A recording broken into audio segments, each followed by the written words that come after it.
And I'm expecting 3-3 to be played, but I wouldn't all be surprised to use some different compositions here on King of the Hill, especially on Nepal on this particular map on the Shrine, where you see a lot of ability to use that Somber Hammond comp in particular. Hammond bringing already, I can't really separate Hammond from Chengdu and the absolute craziness we saw last night, but we're talking about Contenders now. Second wind, moving out, going to be a standard 3-3, Gods leading the way, Uprising, much the same, and now both teams getting into it. Simple is, simple does. Early bubble out here from Uprising and second win. They bubble a little bit later. Now they're looking for the focus fire, and they take down Asking immediately. Asking down very early. There's going to be Clouds getting the counter pin onto Sharik. Should be cleaned up very soon. Sharik goes down in return, but that is the mid pickup for second win. Uprising, they're down 2 players. They can't fight anymore. Solid focus fire onto Asking early from second win. Not just good focus fire, but also you think about what happens where when you use your bubble first and it doesn't go well. The other team, they get to use the later bubble, they get to be more aggressive, and it ends up leading to them isolating Asking. The bubble hopping is an extremely important part of the setup here for 3-3. So much pressure early onto Hypnot, who does have to back up. Hypnot, that new pickup now for Uprising. Played around a lot of different teams, Bermuda, EU, even Bazooka Puppies. He's run the gauntlet, so to speak.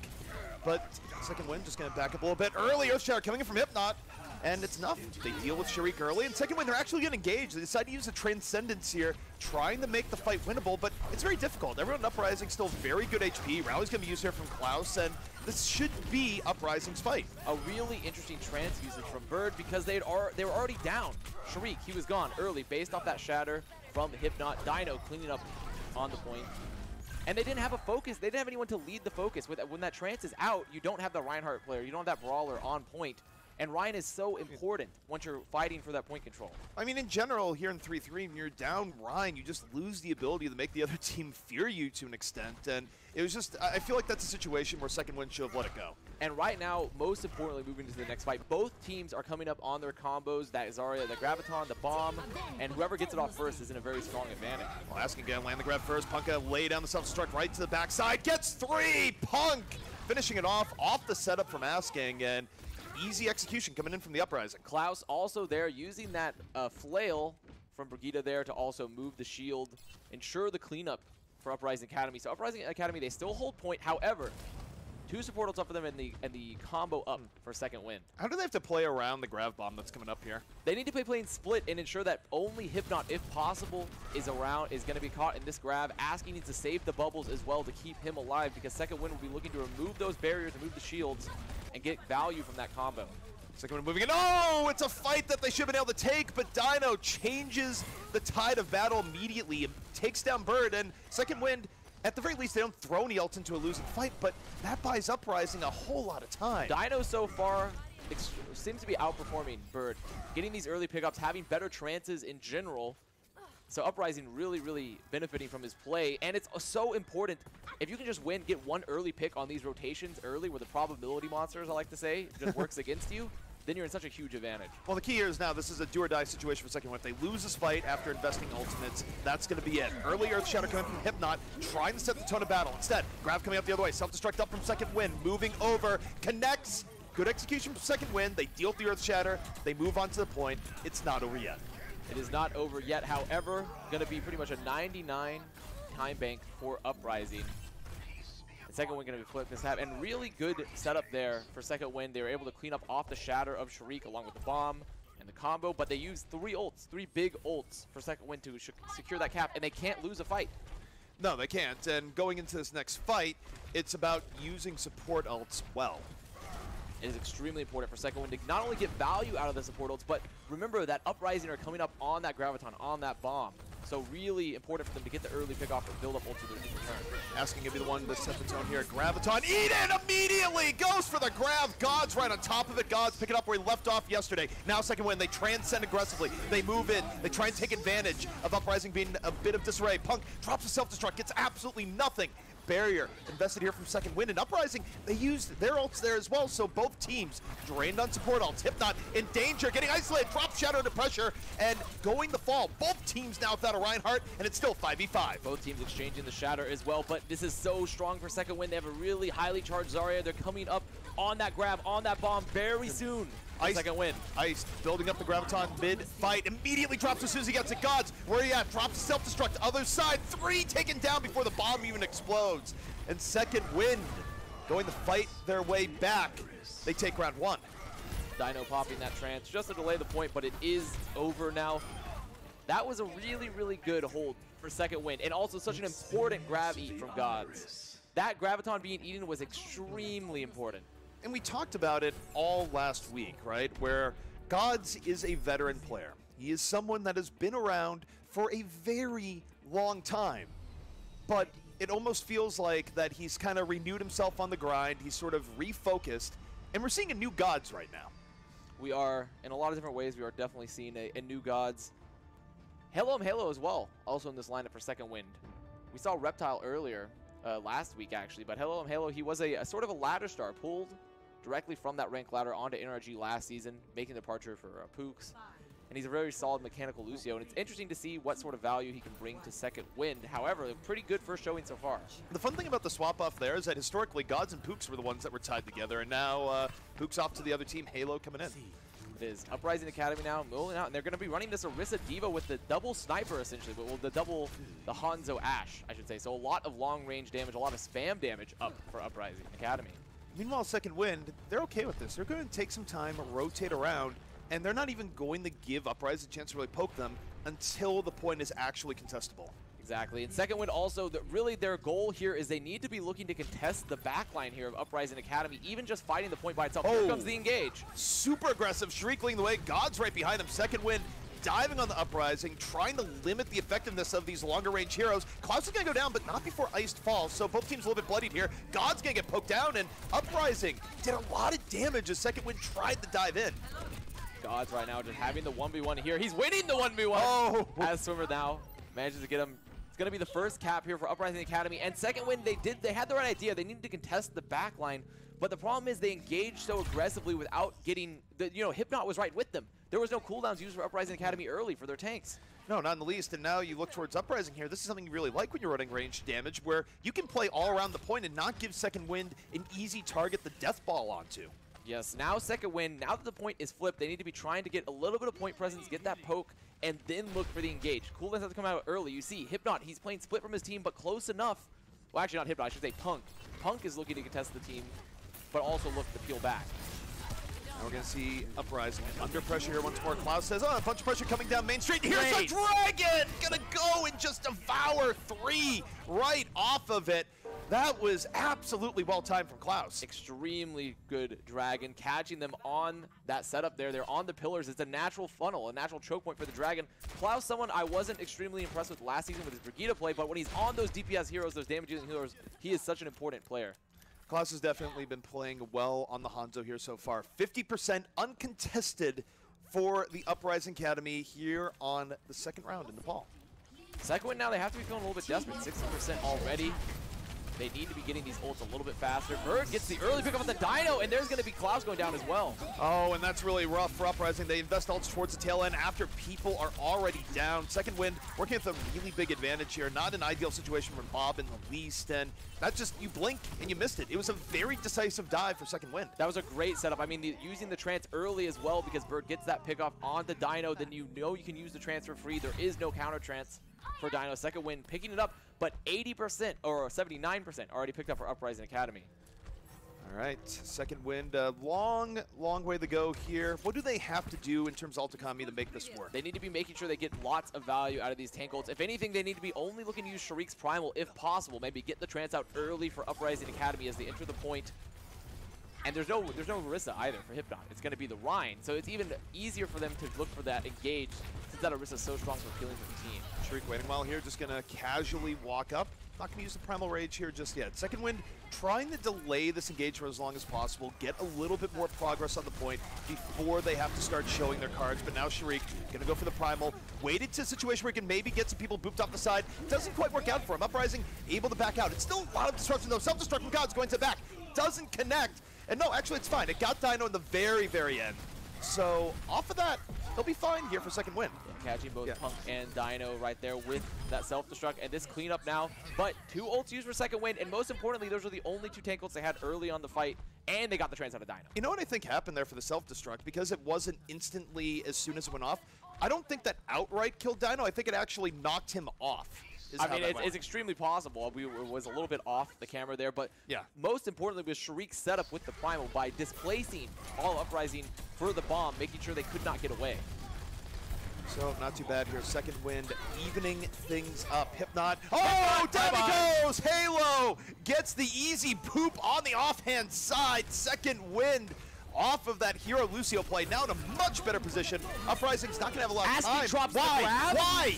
I'm asking why. Well, Punk gets 2 off of that. Halo himself actually invested the barrier, but then the counter grab is out. They're going to catch Punk. I mean, this might be okay, but the problem is Uprising just invested a lot. They don't have... And they're staggering. They're staggering right now, and they turn into a last fight scenario. There was no regroup. Shariq, he pops the Primal. Cloud should go down very soon. Just very tough. They could have had one more good fight. They try to just struggle their way back into that, and the struggle might have been real, but the results were not. No, that was a really, really good fight for second wind. However, that was Uprising themselves throwing late ults in the fight. It was very late in the round, so they maybe felt that pressure, but they need to regroup and push together rather than being staggered, rather than using those ults off each other. Like, they weren't using them together.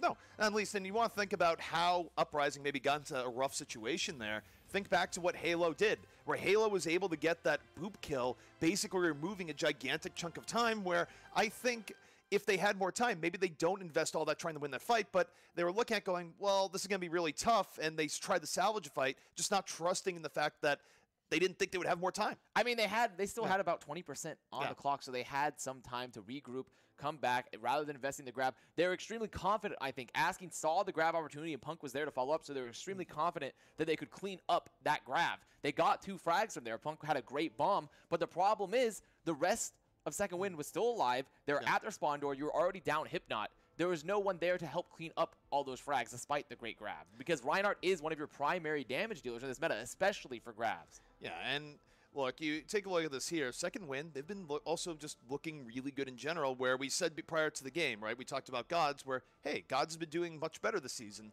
What does he do going back to round 1, right? Eats a grab at a very key opportunity, was pretty well set in the dives that they were doing there versus a DPS heavy setup on Sanctum. So second wind, I mean, this isn't something people really expected coming in, that an entirely new roster would be performing as well as they are, but they took Uprising to task here. I mean, it is an entirely new roster, but it's a roster for the most part of there's a lot of veteran talent on the roster. So it is definitely an advantage having those veterans on your roster. Halo is probably one of the freshest faces on there because he just started playing Contenders last season, but he's integral there. Hypnot, he was able to get that shatter mid-fight during Sanctum, but then because of the boop from Halo, he's not there to get value, and he's off the map, and then that's a huge fragger gone for Uprising. So Halo's showing value as well in that map. So now, guys, next map coming up, it is going to be a hybrid map, but we are taking a quick break before we go into... Oh, no, we're going game. I've misheard. We are going in game, so it is going to be Blizzard World as to where we're heading next. Blizzard World, a map that favors a lot of very wonky compositions at times, also allowing you to have a little bit of variability as well, because in certain points of the map, especially that last 3-3, extremely strong, but during first or even second, you can play a little bit more of a dive composition, play more snipers. And as he's finishing that sentence, there's just a chill in the air as I almost trip over the headset cable. Okay, we're doing that. But yes. All right, we're gonna swap. We're swapping seats because I don't trust ZP to ever not trip on anything. I mean, he's not wrong. Not even a little bit. But we're getting into it. It's gonna be second wind here on the defense. Uprising on the attack. And it's 3-3 across the way. And 3-3, I mean, it's to be expected, obviously. It is the meta, but also for breaking open this first point, having that health, having that ability to push extremely aggressively when you see those cooldowns used, so strong for Uprising. The Reinhardt battle is going to be very, very important, along with watching these Zarya bubbles. Who's using them first? We're going to find out here. Early Zarya bubble coming in from Uprising. They use it to chase down Shariq, but bubble going to come the other way, and Hypnot just punished. They used the bubble a little bit too early, wasn't around to save him, and because we see Shariq having the chance to heal up, this is going to be an end of the team fight here for Uprising. And the stagger, Asking even helping second wind get the stagger a little bit because he puts that late bubble onto the Baby Diva for Punk. That's going to be Punk going down now. And that's sort of the power of having the reactive Zarya bubble. When you use that Zarya bubble first, your health will generally be a lot better, and your cooldown situation will be better for second win, since they can use that bubble second to counter-aggress. I mean, the rule is if you use the bubble first, you better make sure that someone's hitting the floor after, or you're going to be hitting the floor instead. Yeah, you do need to be getting a lot of value if you're using that aggressive bubble. We see Uprising now poaching again, looking to start fighting on the point. They're looking for it once more, and again, that's so early of a bubble. Uprising just ruining themselves here. Asking should not have used that when he did, because what do? They immediately have to back out, and look at the pressure being put on Hypnot. The bubble wasn't back up in time. Now he's down, and the Transcendence too late to save him. And then the counter trans from Bird. I don't even think Bird needed to use that Transcendence. They had that early pickoff. Their health was still an extremely good situation. They could have kited. They could have ran away from Dino's trance. But they decided to trade out the trance there. Asking, leaving, trying to get his energy out. They clean up for second wind on the point. They're just getting those stagger kills. Ooh. There's going to be the combo up very soon for Uprising Academy, but also the same, the counter combo for second wind. Yeah, and I mean, you take a look at how this has been going down here. Asking has just been bubbling way too early, or, I mean, we don't know the comms. Maybe they're calling for it, but you got to go in after you use it. It's likely that they're calling for a bubble, and maybe there's just some miscommunication there in terms of when they're trying to aggress. But either way, the result is the same, because their bubble's using too early, and they're not getting enough value out of those early Zarya bubbles. So now, we'll see what Uprising does here, where they'll have Grav Bomb up soon. But second win, they already have it up, and we take a look at Iced here, where Iced is on one side, Asking is on the other. Asking, going to the left, looking for an early grab. Again, looking for his counterpart, Lessard on the other side. Both teams going to use Rally, and just a matter of when these ults are going to be invested here. Neither team committing a whole lot, looking for a bit of free poke, but Grav going to be coming out first here from second win. Gods, long up the self-destruct, counter self-destruct the other side. God's got two. What goes in on the other side? Nothing. Second win, decisively winning that battle. Sharik also investing the Earth Shatter there, trying to keep Uprising on the ground, make sure they couldn't get away from Gods' bomb. So they win the fight, but they used every ult, all 6 ults. Bird got another trance in that fight, used it. Halo used his beat. So Uprising are coming back with double support ult and Shatter. And this is the classic conundrum, right? Where for second win, what do you do when Uprising just runs at you with support ults? And the early engage. You kill Hypnot early! The early engage. They barriered too late. The barrier from Swimmer just comes way after Hypnot is already out of the fight. Incredibly smart engagement. Incredibly smart engagement from second wind there. They were able to catch him on the corner they weren't expecting. Oh my goodness, the charge from Sharik takes him into spawn. They're still chasing though. Second wind making sure not to let Sharik be caught out there. That was so smart from second wind, getting them early. Swimmer wasn't ready to pop that beat. And even the bigger thing here, we're talking about how second wind was drained. Second wind's about to be powered back up with the final 20 seconds in play. This is the final opportunity now for Uprising. Bird, he's so close to that Transcendence again. Iced, about to have the grab. Sharik the Shadow, they've equalized the ults here. Now you look towards Ice. Grav built a mid-fight. Hypnot, though, gonna drop the hammer early. Grav coming in from second wind, trying to make things a little bit more tenable here. Transcendence invested from Uprising. Both teams using Transcendence. Both Sharik drops the Earth Shatter on the other side. Grav out of the fight, and second wind. That's it. Now with the key advantage, and God just gonna lob the self-destruct over, finishes off Klaus. And that's going to be second wind with an enormous point A hold. The tank play for second wind is outclassing Uprising right now. Also in that engagement, you see the early shadow come out from Hypnot as he rounds the corner and he puts Bird on the ground despite him having trance, so he doesn't have it up for the grab. But Ice grabs, keeps Uprising from following up on that shatter and keeps Bird alive so he can pop trance late. Then Gods eats the grab and it's over. The tank play for second wind is so strong right now. Not only just the tank play, but just overall team cohesion and going for engagements. Their bubbles have been better. Their timings for actually taking a fight, much better. And I think it's you who've mentioned the entire idea in Overwatch is that, you know, it's not about the other team beating you to a degree. It's about your team beat yourself. Yeah. Uprising's been beating themselves here where they're kind of dancing with second wind. And what do we see? When there's no significant edge in the fight one way or another, we just see a random Zarya barrier get thrown up on Hypnot, and Hypnot's just like, okay. And they don't actually get anything from it. Second wind just holds back and goes, oh, I guess he used bubble right now. Great. Second wind looking really strong so far in these first 2 maps. Uprising need to, you know, bring it together here a little bit. I mean, they have talent on the roster. I think the problem as well is that in the 3-3 meta, we saw it last season, and we just now, we can look at the comparison between last map and this map. They're forcing Klaus back onto that Brigitte role, and he's not necessarily extremely comfortable on it. He's more comfortable on those damage-dealing heroes. He has a lot more impact. He's a strong player. And so Uprising Academy, They're struggling a little bit to deal with the cohesion of the second wind tank line. No doubt about it. I mean, just also in general, getting outclassed pretty much across the board. I mean, only exception I might say is that Dino's had some pretty good plays, particularly versus Bird. I think Dino and Swimmer have both have had solid performances so far. So, I mean, that is one upside here for Uprising. What's been a very second wind-dominated matchup here so far. Has second wind now. Moving on the offense, we're going to be seeing this 3-3 mirror here once again. Some early damage coming out for Bird. And second wind just going to be looking like they're taking the approach here on this left side. Going to fight the corner. Zari bubble used early for second wind. They have to back up because they know they can't stay too close. Here comes Uprising, their bubble in return. Well, they use their bubble, but they don't fully commit. Now there's going to be a window for second wind. Their bubble's up. They move forward.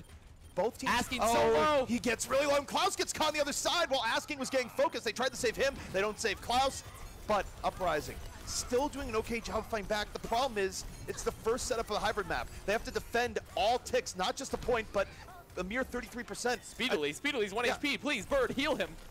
Oh, God's going to get a D-Mech towards the end. And the danger for Uprising is that if they fall behind attrition, they also lose the first point.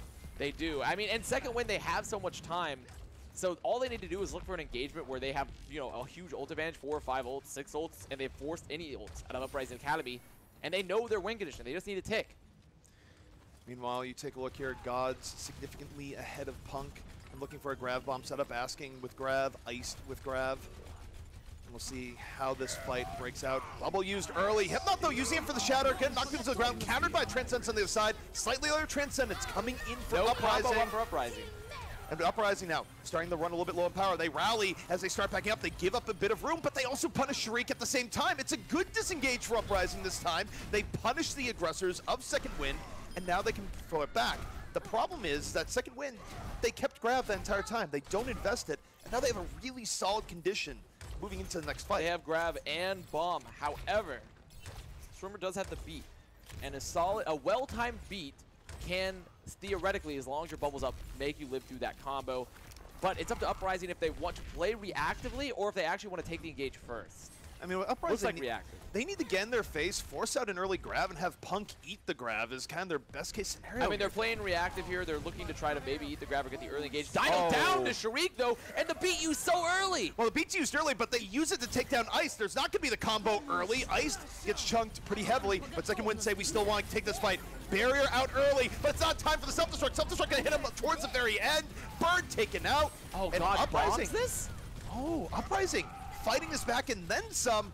Really good stuff coming in from Uprising, and more importantly, Gods used self-destruct in that fight. That could be up tier for Ice. That was a really poor bomb usage right there. That was a smart engage from Uprising. Hypnot Shatter along with the beat from Swimmer, keeping Ice on the ground, ensuring that they can focus him and he can't get Grav out, but God just shouldn't have committed his bomb there. Absolutely not. However, this is still an okay situation for second wind. The support ults aren't there for Uprising, though. They can drop a Grav and just roll. And they have that Transcendence advantage, so they can afford to even just roll in with the Trance, with the rally first.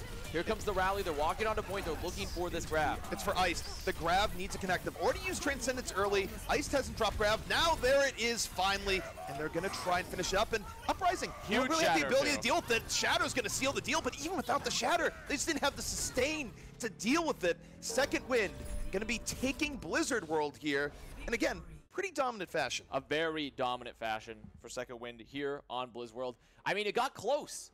That was a pretty solid defense for Uprising, though. That was actually probably some of their best reads they had in that map, where they saw the early shatter from Hypnot, the beat from Swimmer as well after the counter shatter from Shariq to keep Ice on the ground, deny the Grav. It was looking grim with God to use that bomb, but like you talked about, they had the support ult advantage moving into the last fight, and those support ults are so important. They dictate how long you can sustain. You take that early damage, and you can keep fighting. Yeah, and I mean, you can almost look at the ult economy game as like this giant game of chess, right? Where you're making moves to get into a situation where you can actually take a fight and take it pretty painlessly. And the problem that we had there for Uprising, Uprising's defense there, it was a good defense. The issue is that their offense was pretty poor, and as a result, their defense didn't have to just be great, it needed to be perfect. And unfortunately for them there, it was only one tick needed for second wind, and eventually they get into that fight where basically it's a fight that would have required just insane heroics for them to win, and didn't happen. So second wind now up 2-0 here in the series.